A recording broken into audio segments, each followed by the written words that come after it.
வாழ்க வையகம், வாழ்க வையகம், வாழ்க வளமுடன். குரு வாழ்க, குருவே துணை. குருவின் மலரடி போற்றி.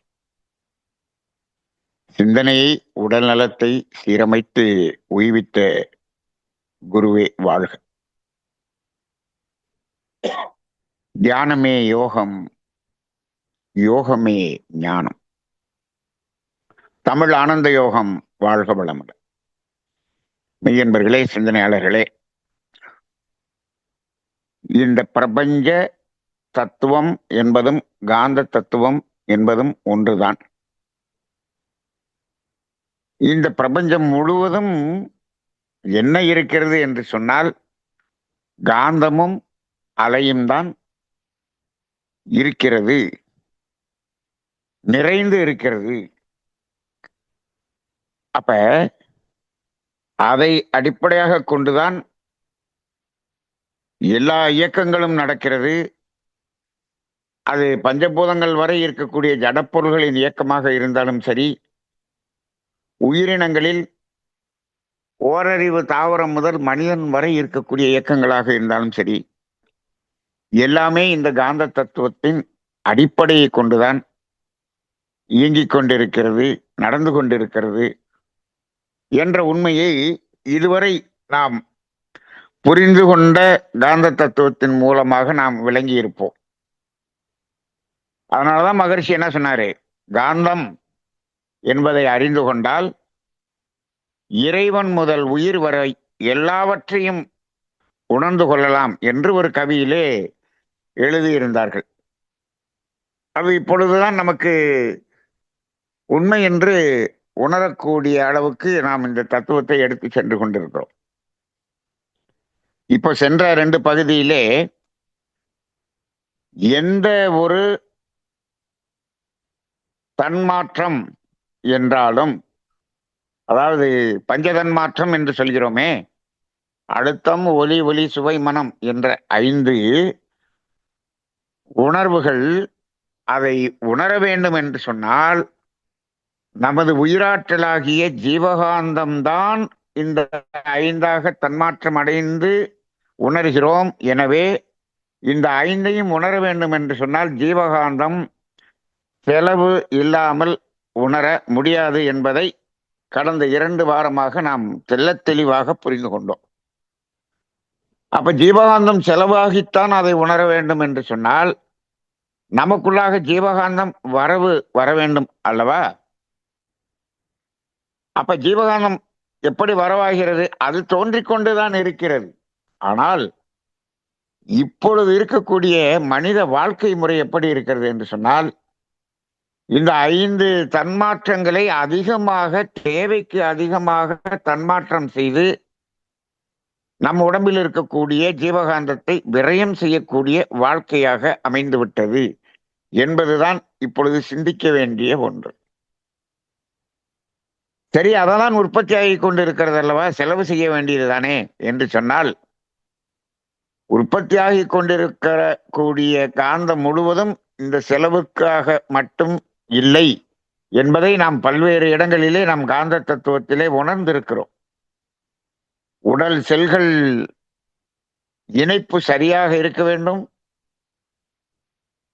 அந்த உள் உறுப்புகளின் தானியங்கி நரம்பு மண்டலத்தில் அந்த இயக்கங்கள் தொடர்ந்து நமது மனதினுடைய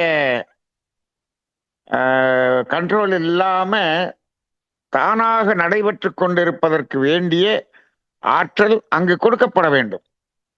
இந்த 2ம் ஒரு மனிதன் உயிர் வாழ்வதற்கு ரொம்ப ரொம்ப ரொம்ப அத்தியாவசியமான ஒன்று. ஆனால் இன்னைக்கு இருக்கக்கூடிய மருத்துவ உலகம் இந்த 2ஐயும் அறிந்து கொள்ளாத மருத்துவ உலகமாக இருக்கிறது.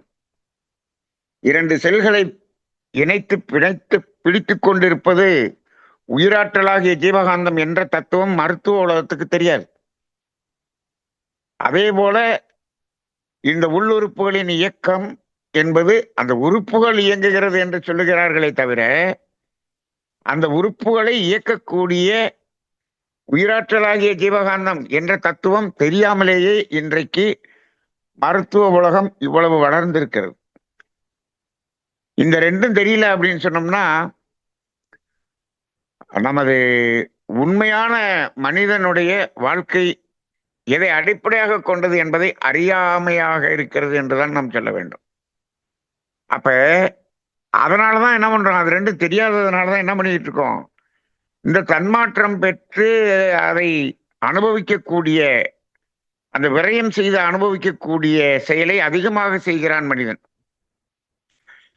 இப்ப எல்லாம் என்ன, இன்னைக்கு இளைஞர்களுக்கு என்ன தோணுதுன்னா, அதிகமாக தன்மாற்றம் செய்து அனுபவிப்பதற்கு என்ன வேண்டும் என்று சொன்னால் பணம் வேண்டும் என்றுதான் சொல்லுகிறார்கள்.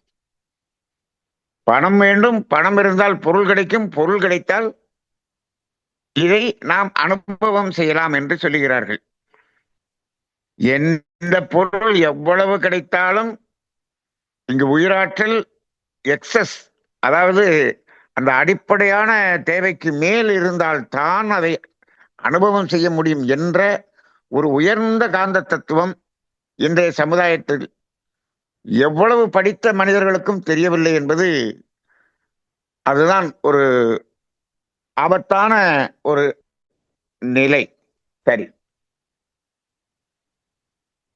இப்போ இந்த தன்மாற்றம் 5 புலன்களில் நடைபெறுகிறது என்று நம்ம பார்த்தோம். இதுல இப்ப தோல், மூக்கு, கண்ணு, காது இந்த 4லையும் அழுத்தம், வாசனை, பார்வை, வெளிச்சம், சத்தம் என்ற ஒலி, இந்த 4ம் தன்மாற்றம் பெறுகிறது. நாக்கு என்பதில் மட்டும்தான் சுவை என்பது தன்மாற்றம் பெறுகிறது. இப்போ இதுல இந்த காந்தத்தை மகரிஷி அவர்கள் 3ஆக பிரிப்பார். எப்படி அப்படின்னு சொன்னோம்னா, அது அழுத்தம் என்பது நமது ஜீவகாந்தம். நம்ம அடிப்படை காந்தம்னு ஒண்ணு பார்த்திருக்கோம், அதுதான் மனம்னு சொல்லியிருக்கிறோம். அதுக்கு அடுத்து அழுத்தமாக இருப்பது ஜீவகாந்தம். வான்காந்தம், ஜீவகாந்தம் இதெல்லாம் அதுதான் அழுத்தம் என்று சொல்லுகிறோம். ஆனா அதுக்கு மேல கொஞ்சம் அடர்த்தி கூடும்போது அந்த சத்தம், வெளிச்சம் இந்த 2 இருக்கு இல்லையா, இந்த காந்தத்துக்கு மகரிஷி என்ன பேர் சொல்றாரு, மின்காந்தம் என்று சொல்லுகிறார். அதனுடைய அந்த அடர்த்தி கூடும்போது மின்காந்தம் என்று மாறுகிறது என்று சொல்லுகிறார். இன்னும் அடர்த்தி கூடினால் அது ரசாயன காந்தம் என்று மாற்றம் பெறுகிறது என்று சொல்றார். அப்ப ரசாயன காந்தம்னா எது அப்படின்னம்னா, சுவை என்பதும் வாசனை என்பதும் ரசாயன காந்தம். சரி, அந்த ரசாயன காந்தம் அப்படிங்கிற அந்த 2ல வாசனை என்பது மூக்கு, அதை விட்டுருவோம். இந்த நாக்குன்னு ஒண்ணு இருக்கே, அங்க சுவை, அந்த சுவை என்ற காந்தத்தை உணர்வதற்கு அங்க மட்டும் ஒரு தனித்தன்மையான ஒரு நிலையை நம்ம பார்க்கிறோம். எப்படி என்று சொன்னால், ஒரு பொருள், அந்த பொருளை நாம் துய்க்கும் போதுதான் சுவை என்ற தன்மாற்றம் நடைபெறும். அந்த பொருளை நாம் என்ன பண்ணணும், பொருளை பெற்று நமதாக்கி கொண்டு அதை சுவைத்தல், துய்த்தல் என்ற அடிப்படையில் வரும்போதுதான் சுவை தெரியுமே தவிர இல்லாட்டி தெரியாது. ஆனால் மற்ற காந்தங்கள் எல்லாமே பொருள் ஒரு இடத்தில் இருந்தாலும் அந்த பொருளிலிருந்து வரக்கூடிய அலைகளே நம்மீது மோதி அதற்கு சமமான ஜீவகாந்தம் நம்ம உடம்புல இருந்து எழுச்சி பெற்று தன்மாற்றமாகி அதை உணர முடியும். இப்போ காற்று, அதை அழுத்தமாக உணர்கிறோம், அது கூட சில இடத்துல மோதுது. அது வேகமாக மோதலைன்னா கூட அந்த ஒரு வெக்கையிலிருந்து ஒரு சில்னஸுக்கு மாறும் போதே நம்மளால அந்த தோல்ல அந்த குளிர்ச்சியை உணர முடிகிறது. அதே போல வாசனைன்னு எடுத்துட்டோம்னா அந்த வாசனை வெளிப்படக்கூடிய ஒரு மலரோ ஒரு பொருளோ அதை எங்க இருந்தாலும் அந்த வாசனையிலிருந்து வெளிவரக்கூடிய அந்த விரிவு அலை, அந்த அலை வந்து மூக்குல மோதினாலே நமக்கு வாசனை உணர முடியும். பக்கத்து வீட்டுல தோசை சுட்டாங்கன்னாலே இங்க என்ன பண்ணுது, அந்த வாசனை தெரியுது. இன்னும் வேற ஏதாவது ஒரு மசாலா போட்டு ஒரு பிரியாணி போட்டாங்கன்னா வாசனை இங்க உணர்கிறது. பக்கத்து வீட்டுல இருக்கக்கூடிய அலை இங்க வந்து உணர முடிகிறது. அதே போல பார்வை, பார்வை என்பதும் ஒரு பொருளிலிருந்து வரக்கூடிய அலை வந்து மோதினாலே பார்க்க முடியும். அதே போல சத்தம். இப்ப இது எல்லாமே அந்த அலை வந்து மோதும் போதே நம்மால் உணர முடிகிறது. ஆனால் சுவை என்று சொல்லுகிறோம். சுவை என்பதுல ரெண்டு இருக்கு. என்னது? நமது தேவைகள் மூன்றுல மகரிஷி முதல் தேவையில ரெண்டு சொல்லுவார். ஒன்னு பசி, இன்னொன்னு தாகம். பசிக்கு உணவு, தாகத்துக்கு தண்ணீர். இது ரெண்டுமே இந்த ரசாயன மாற்றத்தில் இருக்கக்கூடிய சுவையை உணரக்கூடிய ஒன்று. அப்ப இது ரெண்டும் எப்படி இருக்கு அப்படின்னா, இப்ப தண்ணீர் நாக்குல பட்டு அங்க தன்மாற்றம் அடைந்த பிறகு நம்ம என்ன பண்ணிடுறோம், நம்ம நமக்குள்ள அதை விழுங்கிக் கொள்கிறோம். அதே போல உணவு, உணவு என்பது நாக்குல வச்சு நம்ம மென்று அதை மெல்லும் போதுதான் அங்கு தன்மாற்றம் என்பதே நடக்கிறது. அப்ப அதை நம்ம தூய்க்கும் போதுதான் இந்த சுவை என்பதை உணர முடிகிறது என்பது ஒன்று மட்டும்தான் வித்தியாசமான, இந்த தன்மாற்றத்துல ஒரு வித்தியாசமான இடம். அப்ப இந்த சுவை என்பது மட்டும்தான் அதுல வித்தியாசமாக இருக்கிறது. ஏன்னா அது பொருளை தூக்கும் போது வரக்கூடியது.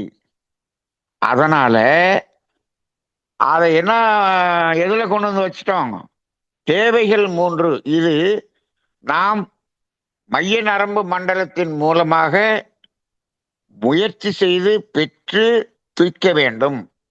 அப்ப தேவைகள் மூன்றிலே நம்பர் 1 பசி, தாகம் அப்படின்னு வச்சுட்டாங்க.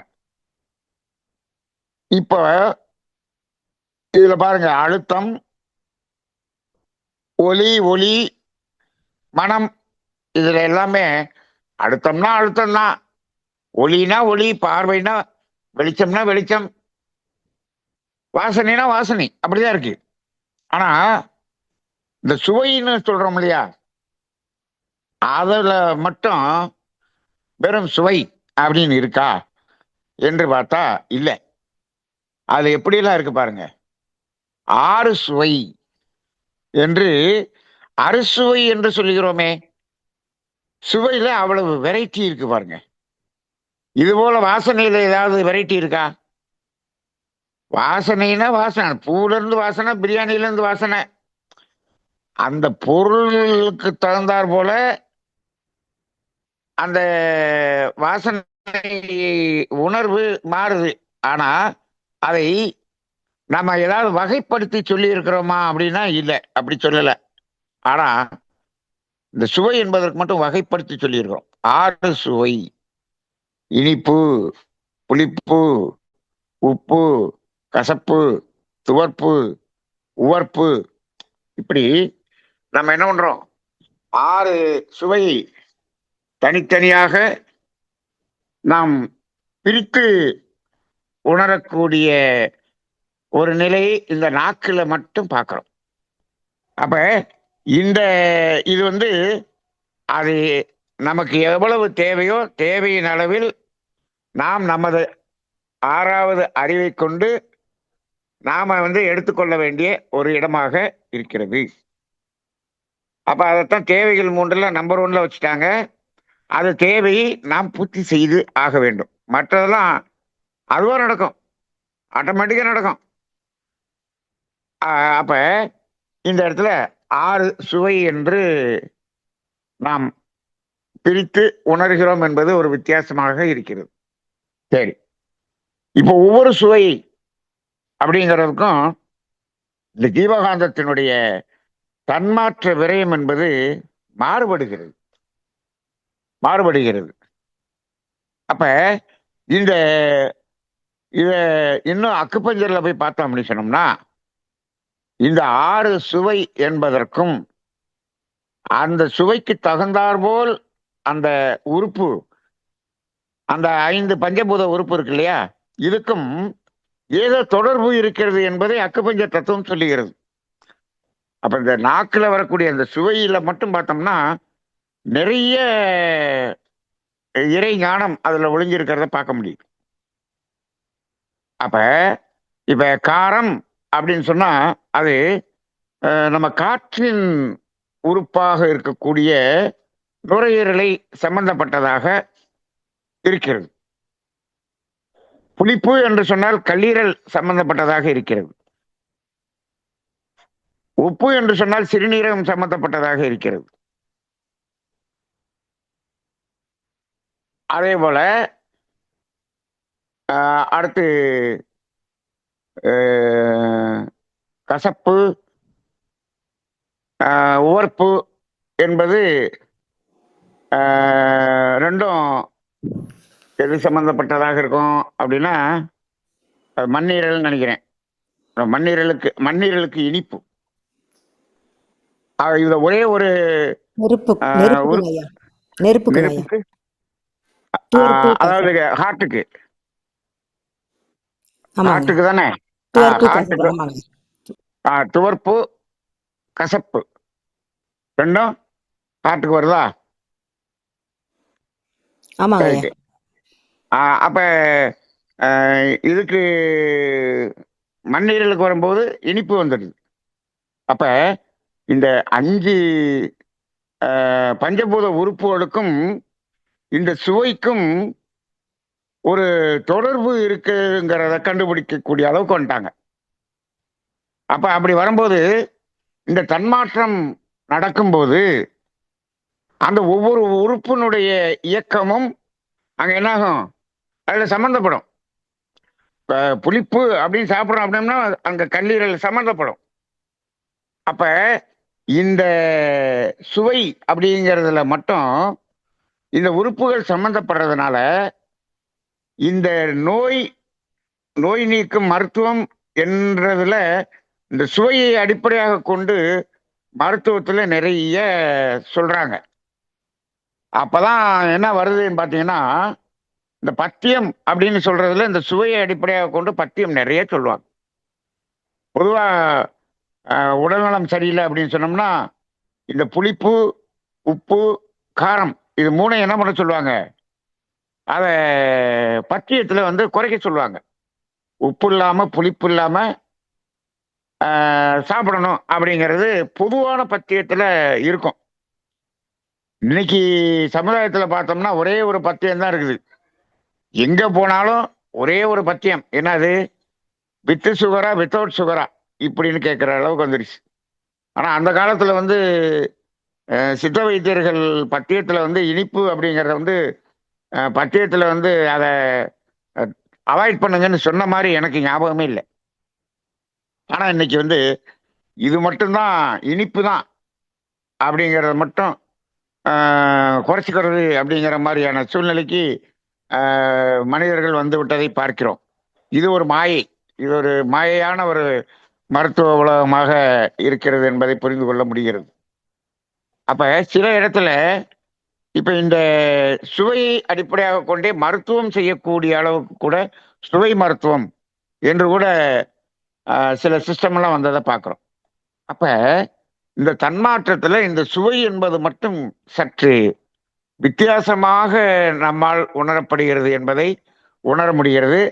அப்ப அதை மட்டும் அந்த இயற்கை என்ன பண்ணிருச்சு, நம்ம கையில கொடுத்துருச்சு. நீ பார்த்து தேவையின் அளவுல அதை எடுத்துக்க, எதை எடுக்கணும்னு தேர்ந்தெடுத்து எடுத்துக்கொள் அப்படின்னு வச்சிருச்சு. மற்றதெல்லாம் அப்படி இல்லை, எல்லாம் ஒண்ணுதான்.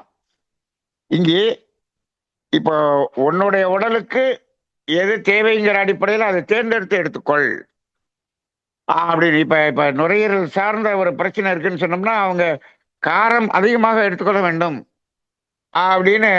அப்ப நம்ம நம்மளுடைய செலெக்ஷன்ல அதை வச்சிருக்கிறதுனால, அதனாலதான் அது வந்து தேவைகள் மூன்றிலே இந்த பசி தாகம் என்பதை நாம முயற்சி செய்து பெற்றுக்கொள்ளக்கூடிய ஒரு நிலையில் இயற்கை வைத்திருக்கிறது. அதைத்தான் மகரிஷி அவர்கள் அந்த தேவையில முதல்ல அதை கொடுத்திருக்கிறார். சரி. ஆக இந்த தன்மாற்றம் அப்படிங்கிறதுல இந்த நாக்கு என்பது மட்டும், சுவை என்பது மட்டும் சற்று வேறுபட்டு சிந்திக்கக்கூடிய ஒரு நிலையில் இருக்கிறது என்பதை நாம் உணர்ந்து கொள்கிறோம். சரி. இப்ப இந்த 5 வகையில நம்ம தன்மாற்றம் பெற்று உணர்கிறோம் அல்லவா? தன்மாற்றம் பெற்று உணரக்கூடிய அனைத்தும் தன்மாற்றம் அடைந்த அந்த கணத்திலே மனதால் உணரப்படும். தன்மாற்றம் அடைவது எது? நம்ம உடம்புல இருக்கக்கூடிய காந்தம். எந்த காந்தம்? நம்ம உடம்புல 5 பஞ்சபூதம் இருக்கு. 5 பஞ்சபூதங்கள் இணைந்ததுதான் மனித உடல். அப்ப அந்த உடம்புல இருக்கக்கூடிய 5 பூதங்கள்ல இருந்தும் வெளிப்படக்கூடிய காந்தம் அந்த 5 தன்மாத்திரைகளாகத்தானே அங்க வெளிப்பட்டு கொண்டிருக்கும். அப்ப நம்ம உடம்புலையும் 5 தன்மாத்திரைகள் இருக்கா அப்படின்னு கேட்டா, தன்மாத்திரைகள் இருக்கிறது, உள்ளேயும் இருக்குது.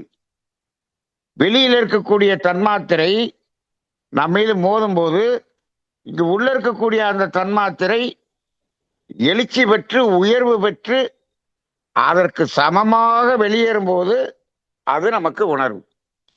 உணரக்கூடியது எது? உணரக்கூடியது மனம். அப்ப தன்மாற்றம் அடையும் போது தன்மாற்றம் அடையக்கூடிய காந்தம் என்பது ஒன்று, அதை உணரக்கூடிய மனம் என்பது ஒன்று. அப்ப இந்த மனம் உணர்ந்த அடுத்த கணம் அங்க என்ன நடக்கிறது அப்படின்னு பார்த்தோம் அப்படின்னு சொன்னோம்னா, மனம் உணர்ந்த உடனே அது அது மேல் மனம் அந்த நிலையில்தான் அதை உணர்கிறது. உணர்ந்த அடுத்த கணம் அது அடிமனம் என்ற ஆழ் மனதுக்கு அந்த உணர்வு சென்றுவிடும். இது ஒவ்வொரு சனத்திலும் நடக்கிறது. அது எதை உணர்ந்தாலும் சரி, உணர்வு என்று வந்துவிட்டால் அது மனதினுடைய அடித்தளமாகிய அடிமனதிற்கு அது உடனடியாக சென்றுவிடும். அங்க அடிமனம் அப்படிங்கும் போது அது எது? அறிவாகிய தெய்வம். அப்ப இந்த ஒவ்வொரு தன்மாற்றத்தையும் உணரக்கூடியது யார் என்று கேட்டால் மனம் என்றுதான் நாம் மேலோட்டமாக புரிந்து கொள்கிறோம். ஆனால் ஒவ்வொரு உணர்வையும் அந்த அறிவாகிய தெய்வம் தான் உணர்கிறது என்பதையும் நாம் உணர்ந்து கொள்ள வேண்டும். அப்படி அந்த மையத்தில் இருக்கக்கூடிய அறிவாகிய தெய்வம் அதை உணர்ந்து கொள்வதற்காக அது உள்ள போறப்ப என்ன ஆகிறது? இந்த அனுபவம் என்பது கருமையத்திலே அனுபவ பதிவாகி விடுகிறது. எல்லா அனுபவங்களும் பதிவாகிருக்கும். இதைத்தான் அனுபோகம் அனுபவம் என்று 2ஆ பிரிப்போம். அதாவது மனதினுடைய 10 படிநிலைகள் என்று சொல்லும்போது மகரிஷி சொல்லுவாங்க, தேவை, முயற்சி, செயல், விளைவு, அனுபோகம், அனுபவம் என்று சொல்வார். அந்த அனுபவம் அப்படிங்கிறது எப்போ? அனுபோகம் என்பது தன்மாற்றத்தை உணர்ந்து கொண்டிருக்கக்கூடிய ஒரு நிலை. அனுபவம் என்று சொல்லிவிட்டால் அது கடந்த காலமா மாறிவிடுகிறது, பாஸ்ட் டென்ஸா மாறிடுது அனுபவம். அது எந்த அனுபவம் என்று சொன்னால், இந்த உணர்ந்தது அறிவு உணர்கிறது, அதை அங்க என்ன பண்ணிடுது? கருமையத்துல ரெக்கார்டு பண்ணிடுது. அப்ப எல்லா அனுபவங்களும் நமது கருமையத்தில் பதிவாக ரெக்கார்டடாக இருந்து கொண்டுதான் இருக்கும். சரி, இப்போ அப்படி இருக்குன்னு வச்சுக்கோ. அவ்வாறு இருக்கக்கூடிய அந்த அனுபவம் என்னவாக வரும்? எண்ணமாக மலரும். அதுதான் எண்ணமாக மலர்கிறது. இப்ப எண்ணமாக வரும்போது அங்கு இந்த ஜீவகாந்த விரயம் இருக்கிறதா இல்லையா? எண்ணமாக வரும்போது தன்மாற்றம் நடக்கிறதா என்றால் இல்ல. தன்மாற்றம் அடைந்து வெளியேறும் போது ஜீவகாந்த விரயம் என்று நம்ம படிச்சிருக்கிறோம். ஆனா இங்க தன்மாற்றம் நடக்கல. தன்மாற்றம் நடந்த அனுபவம் அனுபவ பதிவாக பதிந்து இருக்கிறது. இந்த பதிவு எண்ணமாக வருகிறது. எண்ணமாக வரும்போது அங்கு ஜீவகாந்தத்தினுடைய விரயம் இருக்கும். அங்க ஜீவகாந்தத்தினுடைய விரயம் இருக்கும். அங்க தன்மாற்றம் டைரக்டா நடக்குமா அப்படின்னு கேட்டா இல்ல. ஆனால் தன்மாற்றம் அடையும் போது விரயமாகியது அல்லவா அந்த ஜீவகாந்தம், அதுல ஒரு பகுதி இந்த எண்ணமாக வரும்போதும் விரயமாகும். அப்ப எண்ணம் என்பதும் ஜீவகாந்தத்தினுடைய விரயம்தான் என்பதை நாம புரிஞ்சுக்கணும். இந்த 5 புலன்கள் வழியாகத்தான் ஜீவகாந்தம் விரயமாகிறது என்று இல்லை. எண்ணம் என்பதன் மூலமாகவும் ஜீவகாந்தம் விரயமாகிறது. அப்ப அந்த எண்ணம் என்பது எதன் வழியாக செல்கிறது, எதன் வழியாக இந்த விரயம் நடக்கிறது என்று கேட்டால் அதுதான் மூளை. இந்த மூளையினுடைய பங்கு என்ன என்று சொன்னால், இந்த மூளை என்பது பஞ்சபூத உறுப்புகளில் சேராது. அந்த மூளையினுடைய வேலை என்ன? நம்ம அந்த தன்மாற்றம் அடைந்து மனம் உணர்கிறதே, அந்த உணர்வை சுருக்கி கர்மயத்தில் கொண்டு போய் வைக்கக்கூடிய வேலையையும், கர்மயத்தில் இருக்கக்கூடிய அந்த பதிவை மூளையின் வழியாக எண்ணமாக மலர்த்தி விரித்து காட்டக்கூடிய வேலையையும் இந்த மூளை தான் செய்கிறது.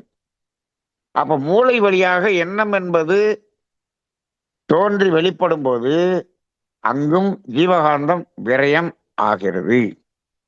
சும்மா உட்கார்ந்துருக்கோம், கண்ணை மூடி உட்கார்ந்துருக்கோம், எதையோ நினைச்சுக்கிட்டு இருக்கோம் அப்படின்னு சொன்னா அங்கு ஜீவகாந்தம் விரயமாகும். சரி, அந்த ஜீவகாந்தம் ஒரே அளவுல விரயமாகுமா, அதுல கூட குறைய விரயமாகுமா அப்படின்னு சிந்தனை செய்து பார்த்தா அது அந்த எண்ணம் தோன்றும் பொழுது இருக்கக்கூடிய மனதின் உணர்வு நிலை இருக்கிறது அல்லவா, அந்த உணர்வு நிலைக்கு தகுந்தாற் போல அந்த விரயம் இருக்கும். சில எண்ணங்கள் என்னாகும், ஒரு உணர்ச்சி வயமாக எண்ணக்கூடியதாக இருக்கும். அப்ப என்னாகும், ஜீவகாந்தம் அதிகமாக விரயமாகும். இப்போ இன்னைக்கு இருக்கக்கூடிய மனிதர்களுக்கு இந்த புலன் வழியாக அனுபவம் செய்யக்கூடிய காலத்தில் ஏற்படக்கூடிய விரயத்தை விட அந்த அனுபவம் எண்ணமாக வந்து விரயமாகக்கூடிய அந்த விரயம் இருக்கிறது, அது அதிகமாக இருக்கிறது என்று நான் உணர்கிறேன். ஏன் அப்படி அப்படின்னா, அந்த காலத்துல இந்த அனுபவ பதிவுகள் என்பது மிக குறைவு. ஏன்னு கேட்டா அந்த அனுபவம் என்பதே குறைவு. ஏன்னா மகரிஷி சொல்ற மாதிரி அனுபவ பொருட்கள் என்பது அன்று மிகவும் குறைவாக இருந்தது. இப்போ அனுபவ பொருட்கள் அதிகமாக இருக்கிறது. அப்ப அனுபவ பொருட்கள் அதிகமாக இருக்கும்போது அதனுடைய அனுபவ பதிவுகளும் அதிகமாகுது. நம்ம தேவையை என்ன பண்ணிட்டோம், தேவையை நம்ம உயர்த்தி கொண்டோம். அதே போல அனுபவ பொருட்களை பெருக்கிக் கொண்டோம். அப்ப பெருக்கிய போது என்ன ஆகுது, அது அனுபவங்களும் அதிகமாகுது, அந்த பதிவுகளும் அதிகமாகிறது. அது இன்னும் மீண்டும் மீண்டும் வேண்டும் என்று எண்ணம் என்பதும் அதிகமாகிறது. அப்ப அந்த எண்ணத்தின் மூலமாக அந்த அனுபவங்கள் என்பது அதிகமாக வந்து எண்ணத்தின் மூலமாக வரக்கூடிய ஜீவகாந்த விரயம் என்பது இப்போ இருக்கக்கூடிய காலத்தில் அதிகமாக இருப்பதை பார்க்கிறோம். அப்ப அது மட்டும் இல்லாமல் என்ன பார்க்கிறோம், அந்த அனுபவ பொருட்கள் அதிகமாகும் போது அது அந்த பொருட்கள் தேவை என்று மீண்டும் அதை பெற வேண்டும் என்ற எண்ணங்கள் இருக்கிறதே, அதுவும் இப்பொழுது ஜாஸ்தியாக இருக்கிறது. எதிர்பார்ப்பு என்பது ஜாஸ்தியா இருக்கிறது. அப்ப அப்படி பார்த்தா இந்த எண்ணத்தின் மூலம்தான் இந்த ஜீவகாந்த விரயம் அதிகமாக விரயமாகிறது என்பதை நாம் உணர முடிகிறது. சரி, அப்ப எண்ணம் என்பது நமக்கு தோன்றக்கூடிய எண்ணம்னு ஒண்ணு இருக்கு. இன்னொன்னு நாமாக தோற்றுவிக்கக்கூடிய எண்ணம் என்று ஒன்று இருக்கிறது. இது தானாக வர்றது ஒண்ணு, நாமாக முயற்சி செய்து அதை வெளிக்கொண்டு வருவது என்பது ஒன்று உண்டு. தானாக வந்துச்சுன்னா அது எண்ணம் என்று சொல்லலாம். நாமாக முயற்சி செய்து அதை வெளியே கொண்டு வந்தோம்னா எண்ணுதல் என்று சொல்லலாம். இத ஆங்கிலத்துல ரெண்டா பிரிப்பாங்க. எப்படின்னா, தாட்னு ஒண்ணு சொல்லுவாங்க, இன்னொன்னு திங்கிங் அப்படின்னு சொல்லுவாங்க. தாட்டுங்கிறது வேற, திங்கிங்கிறது வேற. சில பேர் என்ன சொல்லுவாங்கன்னா, அந்த திங்கிங் அப்படிங்கிறத சிந்தனை என்று சொல்லுகிறார்கள். அது சிந்தனை என்று சொல்லலாமா என்பது எனக்கு சரியாக அது பிடிபடவில்லை. அது எப்படி சொல்லலாம்னா, தாட் அப்படின்னா தானாக வரக்கூடிய எண்ணம் என்று சொல்லலாம். திங்கிங் அப்படிங்கிறோம்னா எண்ணுதல் என்று சொல்லலாம். சிந்தனை அப்படிங்கும் போது அது இன்னும் கொஞ்சம் சற்று வேறுபட்டதாக இருக்கும். அந்த எண்ணுதல் வந்த பிறகு அது என்ன நோக்கத்துக்காக என்று அதை செயல்படுத்தலாமா வேண்டாமா என்று நிலைக்கு போகும்போது அங்க சிந்தனை என்று மாறுகிறது என்று நான் உணர்கிறேன். அப்ப சிந்தனை என்றால் என்னன்னா, இந்த எண்ணத்தை நாம் எண்ணமாக தோற்றுவிட்டு அதை எண்ணி விட்டோம். எண்ணுதல் என்பது நடந்து விட்டது. அப்ப அந்த எண்ணுதல் வந்த பிறகு அதை செயலாக மாற்றலாமா வேண்டாமா என்ற ஒரு டிசிஷனுக்கு, முடிவுக்கு வர வேண்டும் அல்லவா? அந்த முடிவு எடுக்கும் அந்த ப்ராசஸ் இருக்கு இல்லையா, அதைத்தான் சிந்தனை என்று நான் உணர்கிறேன். அதனால திங்கிங்னாலே சிந்தனை அப்படின்னு சொல்லிடக்கூடாது என்று எனக்கு தோன்றுகிறது. சரி, இப்போ இதுல பாருங்க, இதுல அந்த தாட்டுங்கிறது வருது பாருங்க. அதுல வரும்போது என்னென்ன வரும் பாத்தீங்கன்னா, இந்த அதாவது கவலை, சோகம், இந்த மாதிரியான அனுபவங்கள்லாம் இருக்கு இல்லையா, இதெல்லாம் என்ன ஆகும்னா சில நேரத்துல தானாக வர்றதையும் நம்ம பார்க்கிறோம். அதே மாதிரி ஒரு சூழ்நிலை அடிப்படையில ஒரு சினம், பயம் என்றெல்லாம் வருது பாருங்க. இதெல்லாம் நாம எண்ணி வரக்கூடியதாகவும் பார்க்கிறோம். அப்ப இந்த இந்த மாதிரியான இந்த உணர்ச்சி நிலைகள் அடிப்படையில் வரக்கூடிய எண்ணங்கள் இருக்கிறதே, இது அபரிமிதமாக ஜீவகாந்தத்தை விரயம் செய்யக்கூடியதாக அமைகிறது. அப்ப பாருங்க, இந்த புலன்கள் மூலமாக தன்மாற்றம் பெற்று ஜீவகாந்தத்தை விரயம் பண்றதுங்கிறது இயற்கை விரயம் பண்ணி அதை உணரக்கூடியதை இயற்கை அமைச்சு கொடுத்துச்சு. ஆனா அதை பதிஞ்சு வச்சுட்டு அதை உணர்ச்சியாக எடுத்து எடுத்து இதுல விரயம் பண்ணக்கூடிய ஒரு நிலைக்கு வந்தது மனிதன் தான். அப்படி வந்து விட்டான். ஆனால் இது ஐந்தறிவு ஜீவன்ல அப்படி இருக்கான்னு கேட்டோம்னா பெரும்பாலும் இருக்காது. அந்த ஐந்தறிவு ஜீவன்ல என்ன இருக்கும்னா, இந்த 5 புலன்கள் வழியாக தன்மாற்றம் பெற்று செலவு பண்றது மட்டும்தான் இருக்கும். அதை உள்ள வச்சுட்டு அதை எடுத்து பார்த்துட்டு கவலையாகவோ, பயமாகவோ, வெறுப்பாகவோ, கோபமாகவோ இப்படியெல்லாம் சாதாரணமா அதை மாற்றி விரயம் செய்யக்கூடிய வேலை அங்கு இல்லை. அதற்கும் பயம், கோபமெல்லாம் இருக்கும்.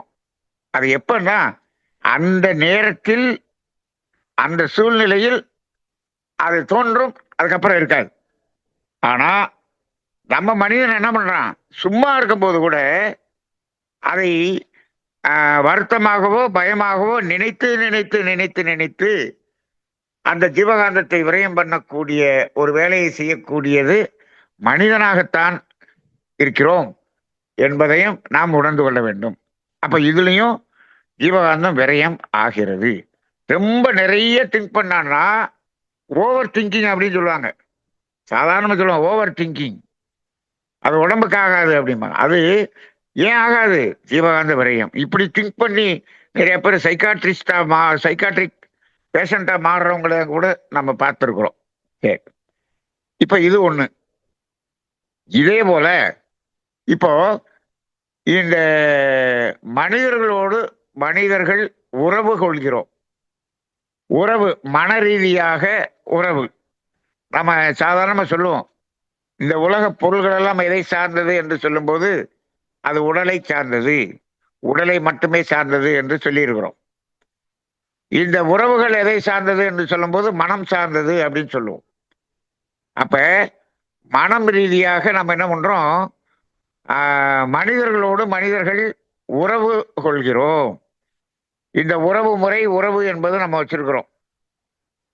ஆனா விலங்கினங்கள்ல அப்படியெல்லாம் இல்லை. தேவை என்பதற்கு மட்டும்தான் உறவு. தேவை என்பது நிறைவேறிவிட்டால் அதுக்கப்புறம் அதனுடைய இண்டிவிஜுவலா தான் இருக்குமே தவிர அந்த உறவுங்கிறது அங்கே அதிகமாக இல்லை. ஆனால் இங்கே மனிதர்களிடம் உறவுகள் என்று நாம நிறைய வச்சிருக்கோம். அப்படி சேர்ந்து வாழக்கூடிய சமுதாயமாக இருக்கிறோம்.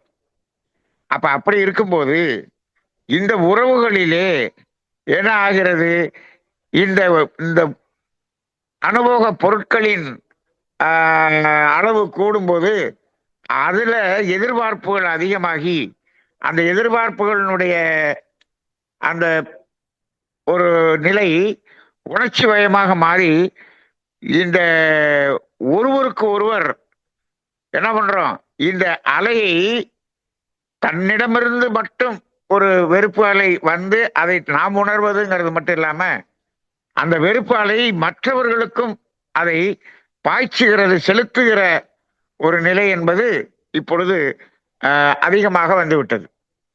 அப்ப ஒரு மனிதனுடைய ஒரு வெறுப்பு அலை இன்னொரு மனிதனையும் தாக்குகிறது.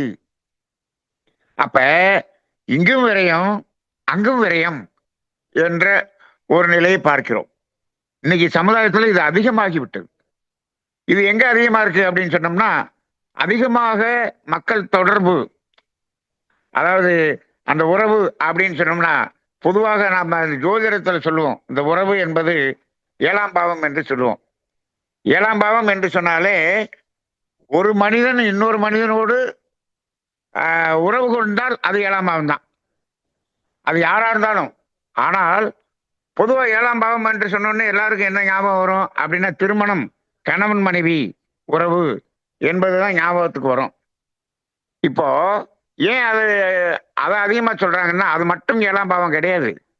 ஆனால் ஒரு மனித வாழ்க்கையிலே அந்த உறவுகளிலே நீடித்த நிலைத்த கடைசி வரை தொடர்ந்து அதிகமாக உறவு என்று இருக்கக்கூடிய உறவு என்று சொன்னால் அது கணவன் மனைவி உறவு என்று இருக்கிறது. மற்றதெல்லாம் ஒரு குறிப்பிட்ட நேரத்தில் மாறக்கூடியதாக இருக்கும். ஆனா இது மட்டும்தான் தொடர்ந்து நிலைத்த உறவாக இருக்கக்கூடியதாக இருக்கிறது. அதனால 7ஆம் பாவம்னா கணவன் மனைவின்னு சொல்லிட்டோமே தவிர அப்படி கிடையாது. நமக்கு எதிராக எந்த மனிதர் தொடர்பில் இருந்தாலும் அது 7ஆம் பாவம் தான். ஒரு பார்ட்னர்ஷிப்னு சொன்னாலும் 7ஆம் பாவம் தான். நண்பர்கள்னாலும் 7ஆம் பாவம் தான். அதே போல ஒரு அதிகாரி, அவருக்கு கீழே வேலை பார்க்கிறாரு இன்னொருத்தர்னா அதுவும் 7ஆம் பாவம் தான். இப்ப அது மாதிரி எங்கெங்கெல்லாம் நாம் தொடர்பு கொள்கிறோமோ அது எல்லாமே அந்த உறவு என்ற அடிப்படையில தான் வருது. அப்ப அதுல இன்னைக்கெல்லாம் எப்படி ஆயிடுச்சுன்னா, எதிர்பார்ப்புகள் அதிகமாக அதிகமாக அதிகமாக ஒரு மனிதனுக்கு மனிதன் என்ன ஆகுது, அந்த வெறுப்பு உணர்ச்சியை காட்டுறது, அந்த கோபத்தை காட்டுறது, பகையை வெளிப்படுத்துவது, இது ரொம்ப அதிகமாகி இருக்கக்கூடியதை பார்க்கிறோம். இது கணவன் மனைவி உறவுல இன்னைக்கு நிறைய அந்த பொருந்தா தன்மை என்பது அதிகமாக இருக்கிறது என்பது இப்ப புரிகிறது. அதனால இந்த அந்த கணவன் மனைவி வாழ்க்கை என்பது ஒரு அமைதியான ஒரு நிலையில் அந்த காலத்துல இருந்த மாதிரியான ஒரு உறவு நிலை இப்பொழுது இல்லை. அப்ப அப்படி வரும்பொழுது என்ன ஆகிறதுன்னா, இங்கு இருவருக்கும் ஜீவகாந்த விரயம் என்பது அதிகமாக நடக்கும். இது எதன் அடிப்படையில் நடக்கும் அப்படின்னு கேட்டீங்கன்னா, இந்த அலை இயக்க தத்துவத்துல இன்டராக்ஷன் ஒண்ணு சொல்லுவாங்க, இரண்டிடையே ஓடிக்கொண்டிருத்தல் என்று ஒண்ணு சொல்லுவாங்க. அந்த அடிப்படையில் தான் இந்த உணர்வுகள் பரிமாற்றம் நடக்கும். இது ஒருத்தர் நேருக்கு நேர் இருக்கிறாரோ இல்லையோ, அவர் எங்க இருந்தாலும் இங்கிருந்து ஒரு அலை, வெறுப்பு அலை வீசிக்கொண்டே இருந்தால் அது அங்கு மோதி அங்கிருந்து மீண்டும் இங்கும் அங்கும் மோதிக்கொண்டே இருக்கும். இது இன்டராக்ஷன், அதாவது இரண்டிடையே ஓடிக்கொண்டிருத்தல் என்று சொல்வார்கள். இது இன்றைக்கு ரொம்ப ரொம்ப ரொம்ப அதிகமாகி விட்டதை பார்க்கிறோம். அது நபருக்கு நபர் அப்படிங்கிறது கணவன் மனைவியில் இருக்கு. அதே போல பெற்றோர்களுக்கு பிள்ளைகள், உறவுகளுக்குள்ளேயும் அப்படி இருக்கு. அதே போல ஒரு தேசத்துக்கு தேசம், நாட்டுக்கு நாடு, ஒரு மாநிலத்துக்கு மாநிலம், ஒரு அமைப்புக்கு அமைப்பு, ஒரு கட்சிக்கு கட்சி, ஒரு மதத்துக்கு மதம் என்று இப்பொழுதெல்லாம் இந்த அலைகள் சென்று தாக்குவது, அதன் மூலமாக ஜீவகாந்தம் விரயமாகிறது என்பது நிறைய இருக்கு. இது எப்படி விரயமாகுது?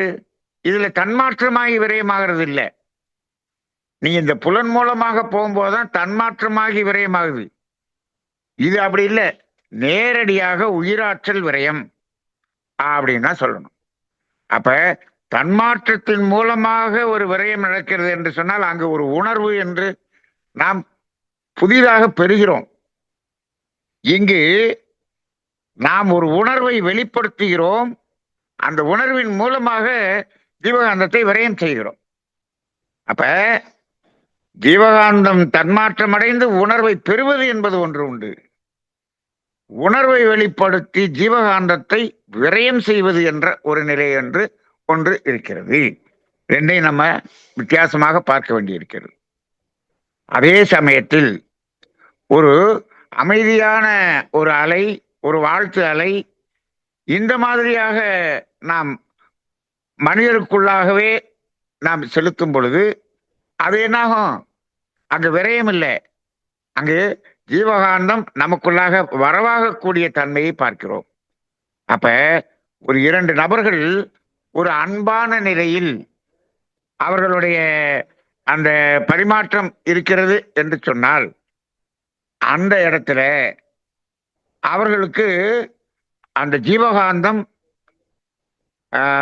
பிரபஞ்சத்திடமிருந்து நமக்குள்ளாக பெருகி வரக்கூடிய ஒரு நிலையை நாம் உணர முடியும். இதைத்தான் நம்ம எப்படி சொல்றோம்? நம்ம சாதாரணமா சொல்லுவோம், இந்த ரசித்தல் என்று ஒரு வார்த்தையை சொல்லுவோம். ரசித்தல் என்று சொன்னால் அது இயற்கையை ரசித்தல், இயற்கையில் இருக்கக்கூடிய பொருளை ரசித்தல் என்பது மட்டுமல்ல, இந்த உறவுகளிலும் ரசித்தல் என்பது சாத்தியமே.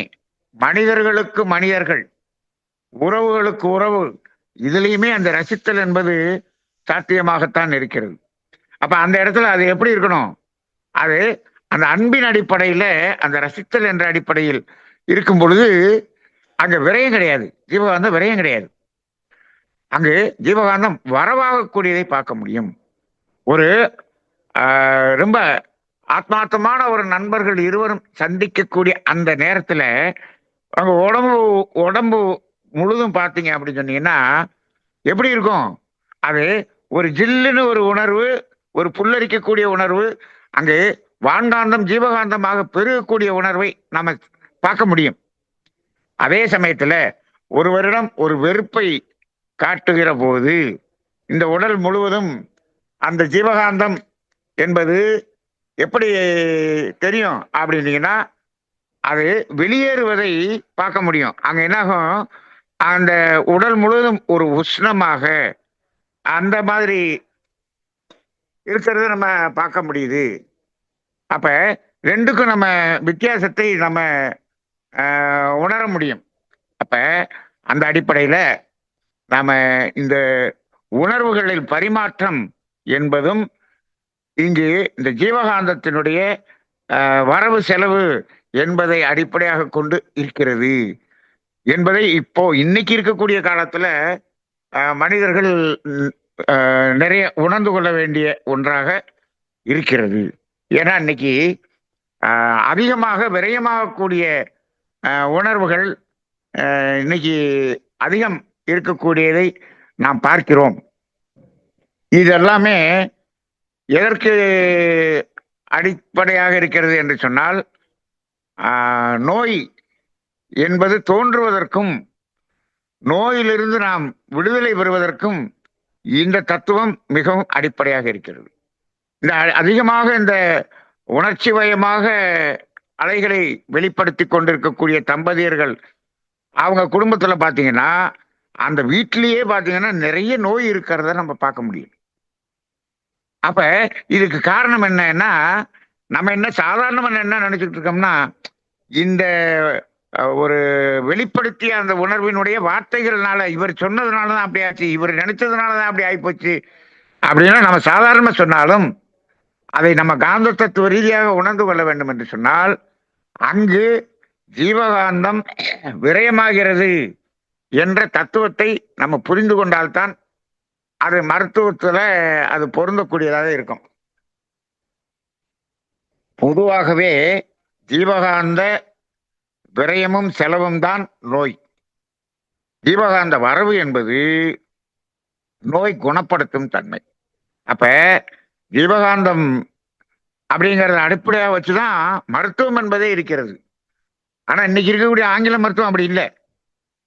நீங்க இப்ப ஆங்கில மருத்துவத்தை தவிர மற்ற எல்லா மருத்துவத்தையும் பாருங்க, அதுல எல்லாமே என்ன வரும் அப்படின்னம்னா, வான்காந்தம் ஜீவகாந்தமாக பெருகுவது, அத உடம்புல இருக்கக்கூடிய ஜீவகாந்தத்தினுடைய அந்த அளவை பெருக்குவது என்பதுதான் மருத்துவமாக மாற்று மருத்துவமாக இருக்குமே தவிர, மாற்றுவத்தினுடைய அடிப்படையே அந்த காந்தத்தின் திணிவை அதிகப்படுத்துவதுங்கிறது தான்.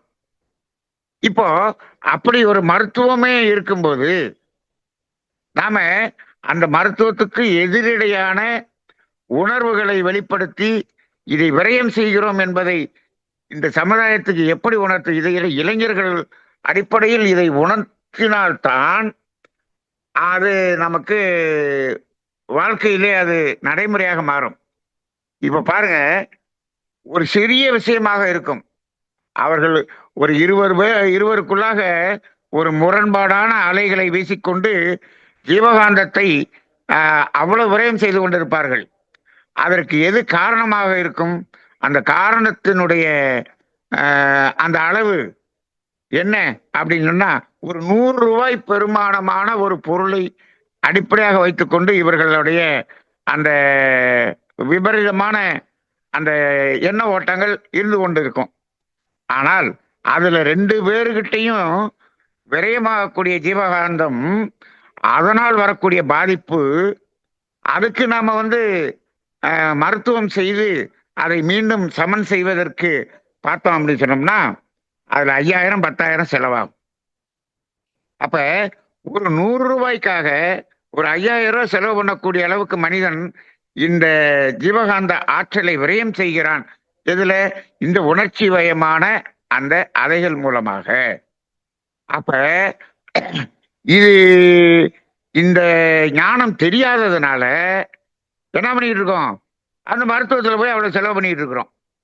அந்த நிலையை புரிந்து கொண்டு ஒரு அமைதியான அன்பான ஒரு நிலையில் ஒரு குடும்பத்தில் அன்பர்கள் வாழ்ந்து கொண்டிருக்கிறார்கள் என்று சொன்னால், அந்த அந்த மாதிரி வாழ்ந்து கொண்டிருக்கிறார்கள் என்று சொன்னால் அங்க அங்க என்ன ஆகாது, அந்த விரயம் என்பது இருக்காது.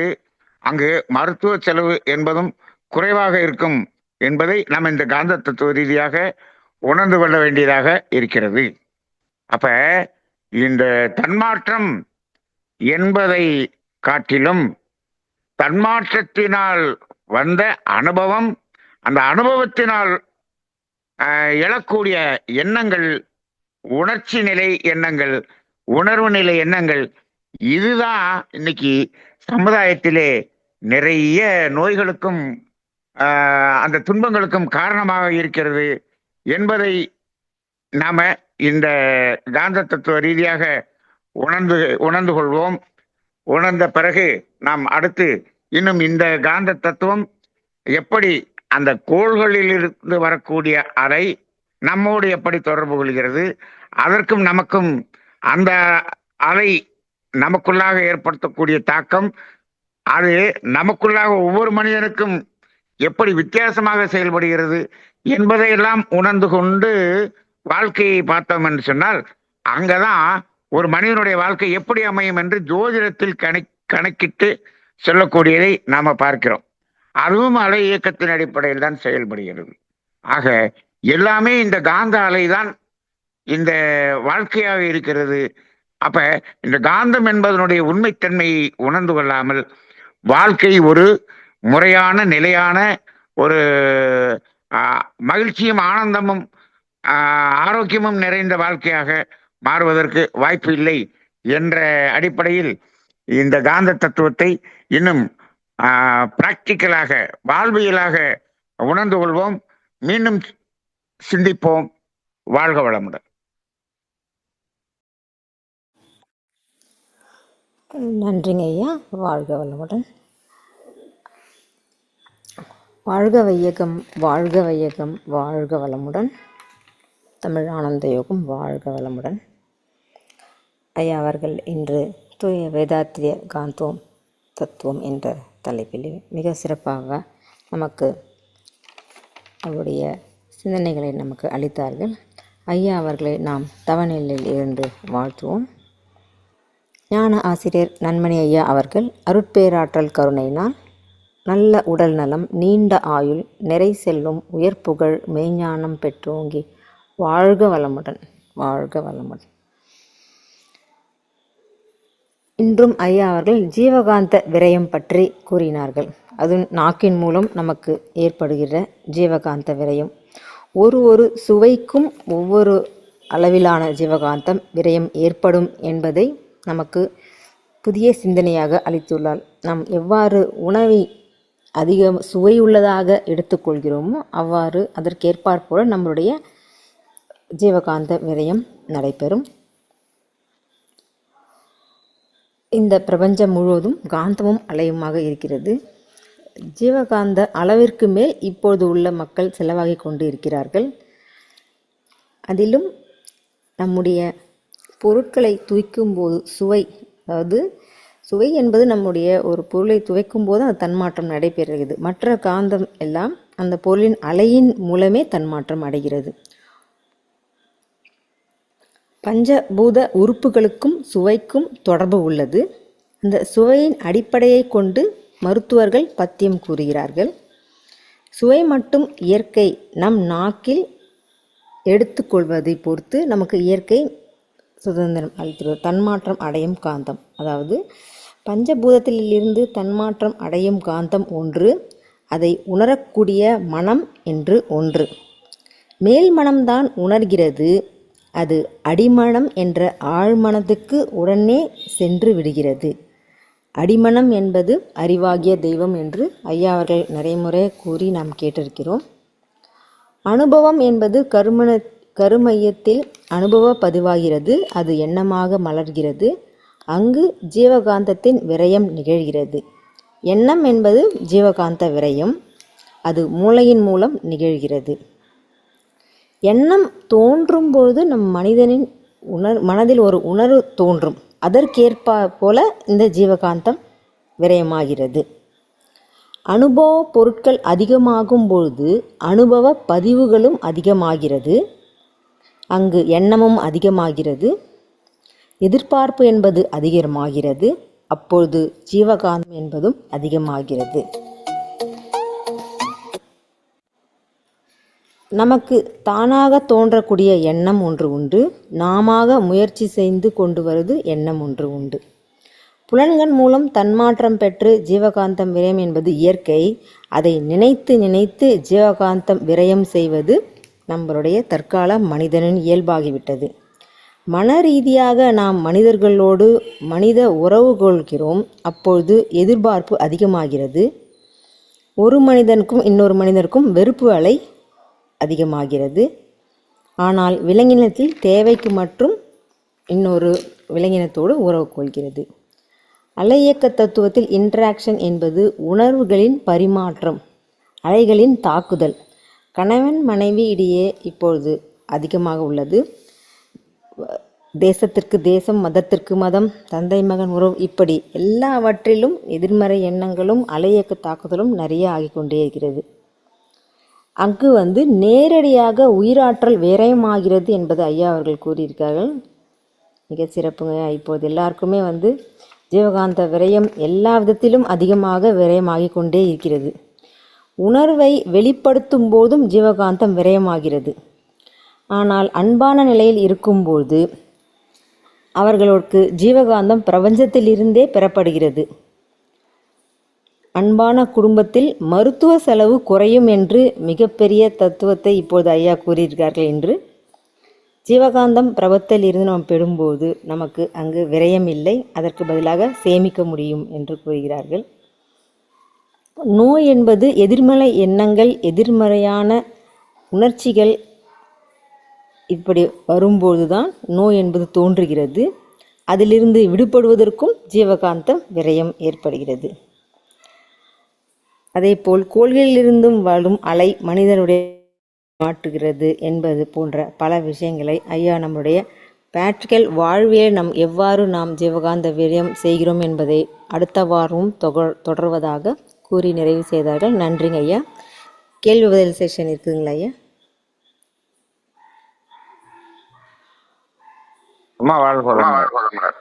கேள்வி கேட்க விரும்பும் அன்பர்கள் ஹேண்ட் ரைஸ் பண்ணலாம். நன்றிங்க ஐயா. மூலிகை மகேந்திரன் ஐயா, நீங்கள் கேள்வி கேட்கலாம்.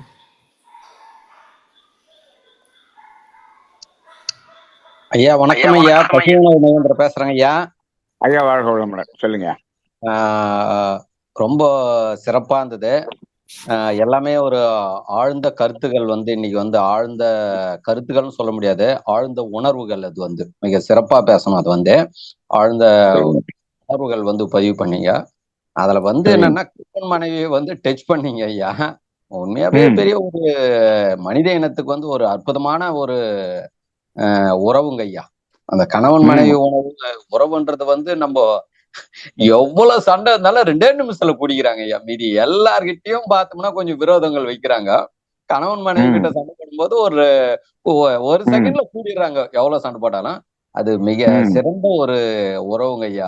அதை இன்னைக்கு பதிவு பண்ணதுல அப்படியே ஒரு கடந்து உள்ள போனேன். நீங்க பேச பேச அப்படியே கொஞ்சம் கடந்து உள்ள போன மிக அற்புதமான ஒரு உறவுங்க ஐயா. உறவு படைப்பும் கணவன் மனைவி படைப்பு அற்புதமான ஒரு படைப்புங்க ஐயா. கணவன் மனைவி உறவுங்கிறது தான் நமக்கு பிரபஞ்ச காந்தத்தை நமக்குள்ளாக கொண்டு வரக்கூடிய உறவுல நம்பர் 1 அதுதான். ஆனா இன்னைக்கு அதுதான் நிறைய செலவு பண்ணக்கூடியதாக மாறிவிட்டது. ஆமா ஆமா ஆமா ஆமா, அதுவும் உண்மைதாங்க ஐயா. வாழ்க வளமுடன். நன்றிங்க. நன்றி, மகிழ்ச்சிங்க ஐயா. நன்றிங்க ஐயா. வாழ்க வளமுடன் ஐயா. இந்த கணவன் மனைவி உறவு அப்படின்றது ஒரு தலைப்பில் நம்ம எடுத்தோம்னா அதை பற்றி நமக்கு நிறைய பெறணும் இருக்குது.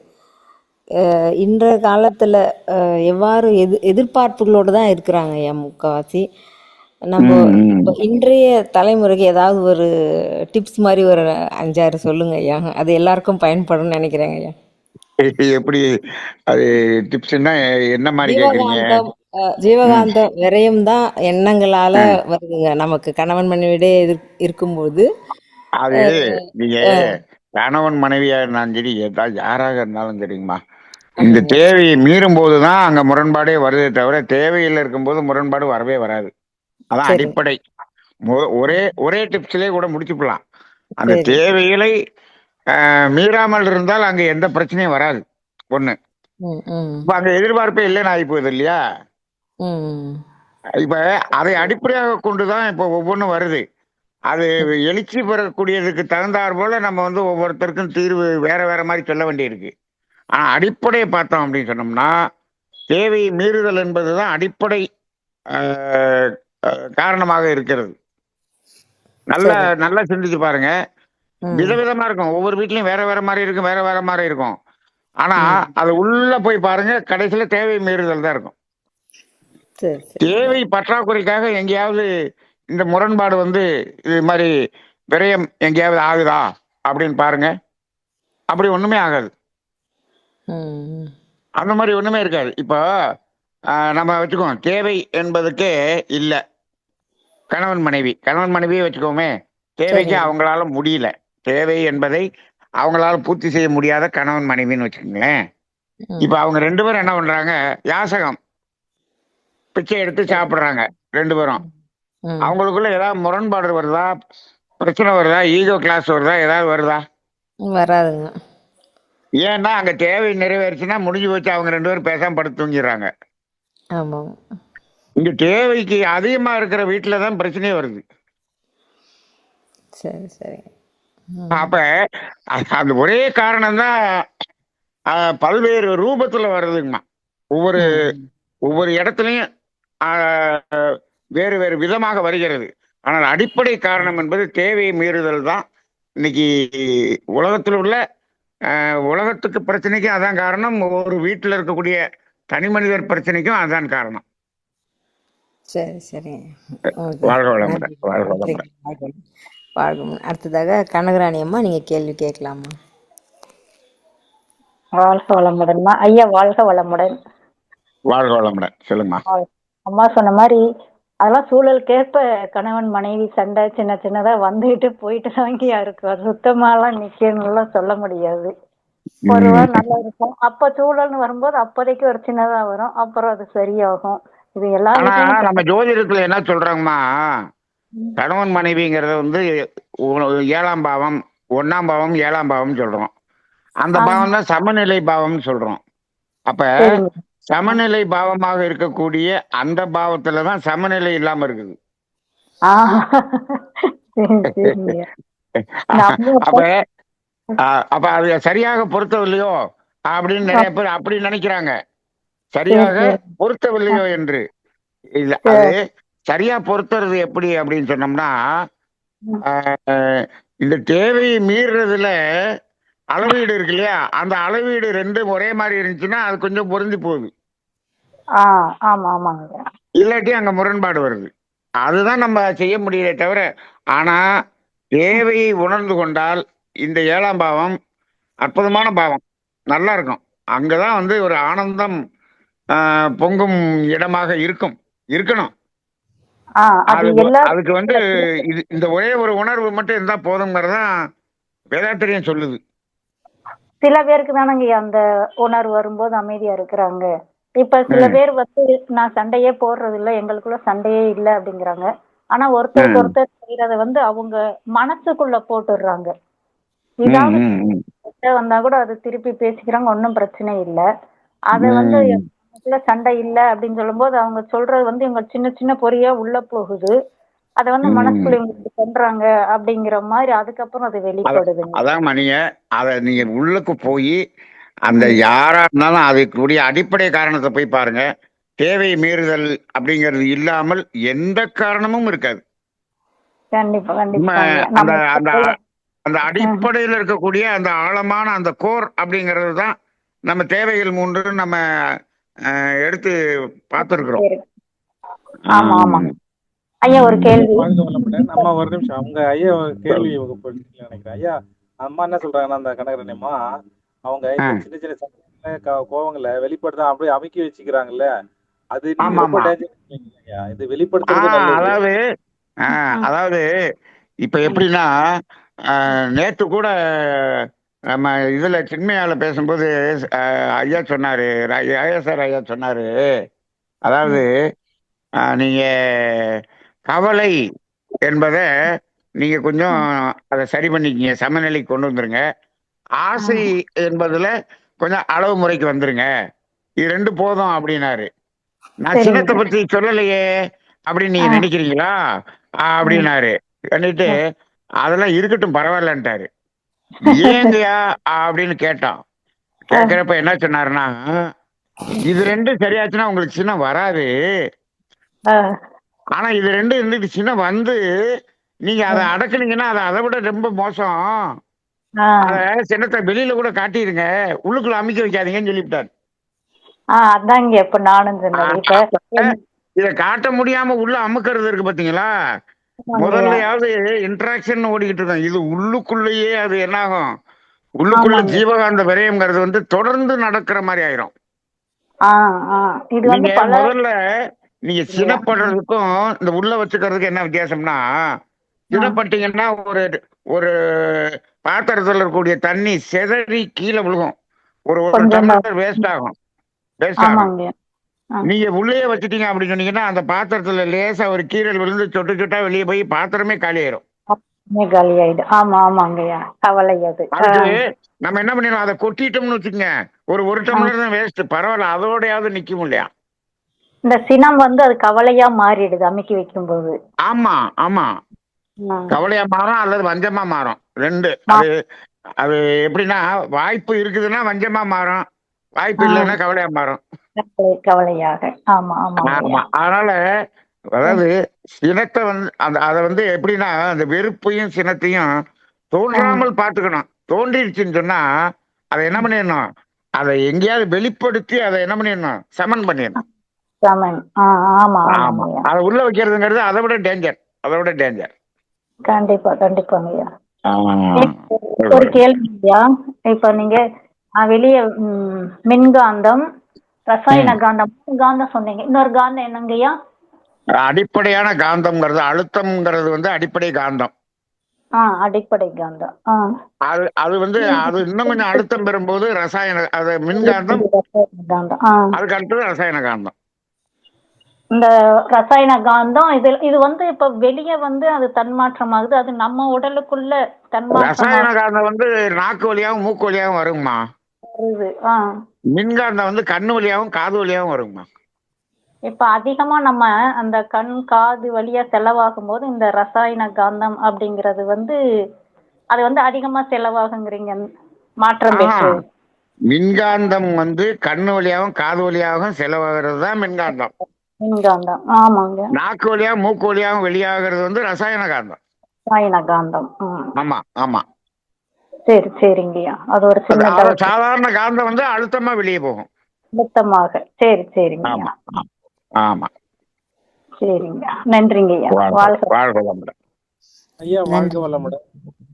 சொல்லுங்க. உணர்ச்சி வயப்பட்ட நிலைகளால் ஏற்படும் ஜீவகாந்த விரயங்கள், அப்புறம் இந்த அழுத்த ஒளி அளவுக்கு மீறி அனுபவிக்குவதால் ஏற்படும் ஜீவகாந்த விரயங்கள், இது ரெண்டுக்கும் வித்தியாசம் கேக்குறீங்க?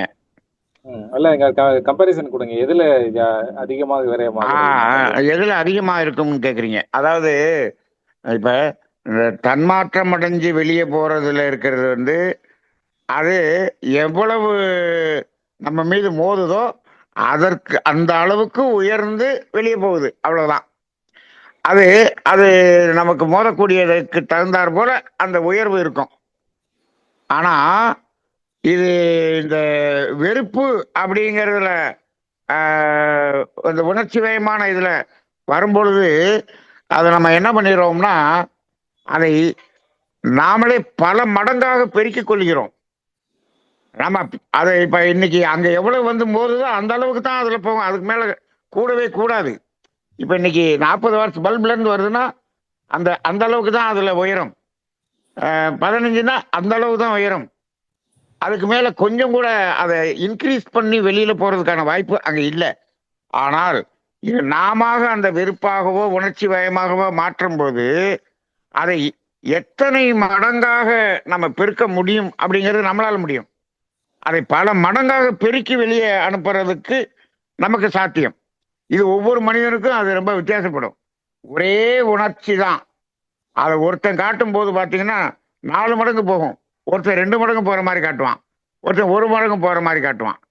அப்ப இது அவரவர் அதை எவ்வளவு தூரம் இன்க்ரீஸ் பண்ண முடியுமோ இன்க்ரீஸ் பண்ணி அனுப்ப முடியும். அப்ப நம்ம ஆள் என்ன நினைக்கிறான்னா, இந்த வெறுப்பை 4 மடங்கு பெருக்கி அதை ஜீவகாந்தத்தை வெளியில அனுப்புனோம்னா நமக்கு அதுதான் பெருமை, நான் எப்படி அதை சாதிச்சிட்டேன் பார் அப்படின்னு அதை சாதனையாக நினைக்கிறான். நான் எப்படி சத்தம் போட்டேன் பார் அப்படின்னு சாதனையாக நினைக்கிறான். ஆனால் அங்கு 4 மடங்கு விரயம் அப்படிங்கிறது இவனுக்கு புரியல. ஆக இந்த விரயத்தை கூட்டுறது தான் அந்த மதிப்பின் உயர்வு அப்படின்னு இவன் நினைக்கிறான். அப்படிதாங்க போகுது. அதனால டைரக்டா நடக்கும்போது அதுல சமமான அளவு தான் போகும். இங்கு எத்தனை மடங்கு நம்ம அதை விரயத்தை கூட்டணுமோ அது நம்ம சாய்ஸ்ல இருக்கு. அது ஒவ்வொரு மனிதனுடைய சாய்ஸ்ல இருக்கு. வாழ்க வளமுடன். சரியா இருக்காங்கயா? இருந்தாலும் நண்பர்களுடைய ஒரு இது புரிதலுக்காக இதை கேட்டீங்க. வாழ்க வளம். நன்றிங்க ஐயா. வாழ்க வளமுடன். ஆனால் வாழ்க வளமுடன். வாழ்க வளமுடன். வாழ்க வளமுடன் ஐயா. தியானமே யோகம், யோகமே ஞானம். தமிழ் ஆனந்த யோகம். வாழ்க வளமுடன். மிக்க நன்றி ஐயா. அந்த ஒவ்வொரு முறையும் நீங்க அந்த காந்த தத்துவத்தை சொல்லும் போது இன்னும் மேல மேலன்னு பல்வேறு விதமாக அந்த காந்த தத்துவத்தை எப்படி நமக்கு மகரிஷி கொடுத்திருக்காங்களோ அந்த கொடுத்ததுல இருந்து எங்களுக்கு தெளிவா ரொம்ப நல்லா கொடுத்துட்டு இருக்கீங்க. இன்னைக்கு சொன்னதுல நீங்க அந்த நட்பு, உறவு, கணவன் மனைவி உறவு, பிள்ளைகள் அன்னை தந்தை உறவு அப்படின்னும் போது கணவன் மனைவி உறவுல நம்ம பிரபஞ்ச சக்திய நம்ம வாங்கிக்கிறோம். ஆனாலும் ஒருவருக்கு வெறுப்பினர் வாங்கிக்க முடியும். பிரபஞ்ச சக்தியை வாங்கக்கூடிய அளவுக்கு வாழ முடியும். ஓகே. அது அப்படிங்கிறது ஒரு கேள்விக்குறி. இன்னொன்னுங்கய்யா, இத நம்ம அந்த உறவுகளோட தான் நம்ம இருக்க முடியும்ன்றது தெரிந்தாலும், அதாவது பிள்ளை, கணவன், மனைவி, தாய் தந்தையர் இருக்க வேணும்னு ஒரு சமுதாய கட்டமைப்பில் இருக்கிறோம். ஆனாலும் நம்ம அதிகமா வெறுப்ப காண்பிக்க கூடிய இடமும் அதுவாதான் இருக்கு இல்லைங்களா? வரவு இருந்தாலும் செலவு அதிகமா இருக்கு. வரவேட்டனா செலவு பத்தின மாதிரிதான் குடும்ப வாழ்க்கை இருக்கு. நட்பு ஓரளவுக்கு பரவாயில்லன்னு நீங்க சொல்றீங்க. சோ அது வரவு வைக்குது. இப்போ அடுத்து அந்த காந்த தத்துவத்தை ரொம்ப தெளிவா விளக்குனீங்கய்யா. இப்போதாவது ஓரளவுக்கு நமக்கு என்ன நமக்கு இது ரெண்டுக்கும் காரணம் என்ன வருது? நட்புல தேவை என்பது அங்க அதிகமா வராது. இங்க தேவைங்கிறது அதிகமா வருது. அதான் பிரச்சனை. அதுதாங்கய்யா. அதுல இந்த கேள்வி என்னன்னா, தேவை ஓரளவுக்கு ஃபுல்பில் பண்ணிடுறாங்க. அதாவது சண்டை போட்டாவது ஃபுல்பில் பண்ணிடுறாங்க.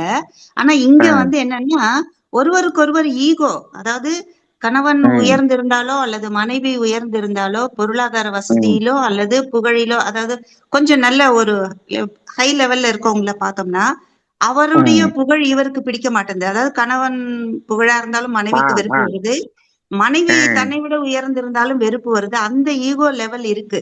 இவ ரொம்ப தலக்கணம் பிடிச்சவ அதையுமே நீங்க நல்லா பாருங்க. புகழ்னால அப்படி வந்துருமானா வராதுங்கம்மா. அது உண்மையான புகழா இருந்தால் அதுல வெறுப்பு வராது. இது நாம தோற்றுவிக்க கூடிய புகழாக இருந்தால் அதுலதான் வெறுப்பு வருமே தவிர, இப்போ ஒருத்தர் ரொம்ப நல்ல மனிதராக இருந்து உயர் புகழ் மக்கள்கிட்ட இருந்து அந்த புகழ் வருது, அப்ப அதை மனைவி பெருமையாகத்தான் நினைக்கிறாங்க. அது நீங்க சொல்ற நல்ல புகழுக்கு ஓகேங்க ஐயா. அந்த நம்மளாக தோற்றுவிக்கக்கூடிய புகழ்ல தான் இவங்களுக்குள்ள இது வருதே தவிர அந்த உண்மையான புகழுக்கு ஒண்ணும் பண்ணாது. ஆமாங்கய்யா. ஆனா இந்த குணதிசயங்கள்ல பார்க்கும்போது டாமினேட்டிங் கேரக்டர்ஸ் இருக்காங்க, பெண்களும் இருக்காங்க, ஆண்களும் இருக்காங்க. அது நிறைய கண்கூடா பார்த்திருக்கேன். நேற்று நம்ம வகுப்புல கூட எனக்கு ஒரு 5-6 பேர் இந்த புரிதலை கொடுத்தாங்க. அதனாலதான் இந்த கேள்வியை கேட்கிறேன் நானு. சோ ஆணோ பெண்ணோ டாமினேட்டிங் கேரக்டர்ஸா இருக்கும்போது நான் சொல்றதுதான் நீ செய்யணும் அப்படின்னு அவங்கள கண்ட்ரோல் பண்ணிடுறாங்க 2 பேருமே, ஆண் பெண் 2 பேருமே. அப்போ அந்த அப்போ வெறுப்பு வரும்போது அதுவும் காந்தம் வீணாகுது இல்லைங்கய்யா? நிச்சயமா அதுல எக்கச்சக்கமா விரயமாகும். இப்ப அதனால என்ன பலன்? அப்படி இருந்து என்ன சாதிக்க போறோம், என்ன சாதிச்சோம்? கடைசியில விரயம் தான். ஆமாங்கய்யா, அந்த வெறுப்பு இருக்கக்கூடாதுன்றது நம்ம ஒவ்வொரு குடும்பத்தாருக்குமே சொல்ல வேண்டிய கடமைகள் உங்களை போல ஆசிரியர்கள், ஞானாசிரியர்களுக்கு கட்டாயம் இருக்கு. நீங்க சொல்றது சொல்லுங்கய்யா. இப்போ ஒவ்வொரு ரைட்டுங்கம்மா, ரைட்டுங்கம்மா, குடும்பத்திலுமே ரைட்டு. இது நான் பார்க்கிறேன். சில அனுபவங்களும் இருக்கு. ரைட், எனக்கு ரைட், 2 3 பேர் வந்து பகிர்ந்த போதும், உங்ககிட்ட பேசும்போதும் சரி, என்கிட்ட வந்து பேசும்போதும் அவங்க சில விஷயங்களை சொல்லும்போது சரி இப்படி எல்லாம் இருக்கா அப்படின்றதையும் புரிஞ்சுக்கிட்டேன். நன்றிய. சரி, இந்த சரி. காந்த தத்துவம் தொடர்ந்து நமக்கு இன்னும் பல தெளிவுகளை ரொம்ப கொடுக்கும். ஏன்னா அவ்வளவு அற்புதமா வாழ்வாங்க. சொல்லி போயிருக்காங்க. அதை நீங்க ரொம்ப தெளிவா சொல்லும் போது இன்னும் அது ஆழ்ந்து போகணும்னு இருக்குங்கய்யா. மிக்க நன்றி. வாழ்க வாழ்வாங்க. வளமுடன். நன்றி, நன்றி. வாழ்வாங்க.